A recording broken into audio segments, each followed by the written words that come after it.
బాబు గారు చేసిన సూచన మేరకు చేశారు కాబట్టి అన్నారు. ఇప్పుడు అబ్బాయి చౌదరి లేదు మమ్మల్ని ఎట్లా చేశారు, మా మీదనే దాడి చేశారని వాళ్ళు చెప్తారు. వాళ్ళు ఇచ్చే కేసు తీసుకోరు, అరెస్ట్ జరుగుతుంది, రేపు మాపో అతన్ని అరెస్ట్ చేస్తారు. ఈ 5 ఏళ్లలో ఇప్పటికి 9 నెలలు అయిపోయింది. ఇంకా నాకు తెలిసి లాస్ట్ 6 months అవ్వకపోవచ్చు, లాస్ట్ 6 months.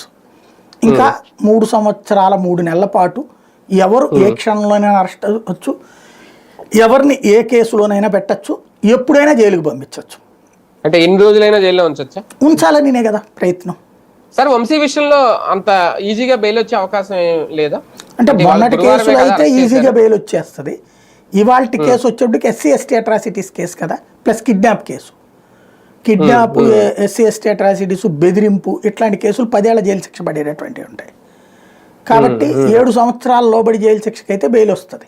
అది కూడా లోకల్ కోర్టులు ఇవ్వవు, మళ్ళీ డిస్ట్రిక్ట్ కోర్టు, హైకోర్టులకే పోవాలి. కాబట్టి బెయిల్ రాకపోవచ్చు, లేదా వీళ్ళు ఇచ్చే రిమాండ్ రిపోర్ట్ ఏదైనా నచ్చకపోతే అప్పుడు మ్యాజిస్ట్రేట్ తిరస్కరించాలి. అంతే తప్పించి జగన్ కి ఇదొక షాక్ అనుకోవాలా? అతనికి ఎక్స్పెక్టెడే కదా, నిన్ననే మాట్లాడాడు కదా అతను, చాలా కేసులు వస్తాయి ప్రిపేర్డ్గా ఉండండి అని చెప్పేసి. వైసీపీ వాళ్ళల్లో ఇప్పుడు షాక్ ఏమి ఉండదు వాళ్ళకి.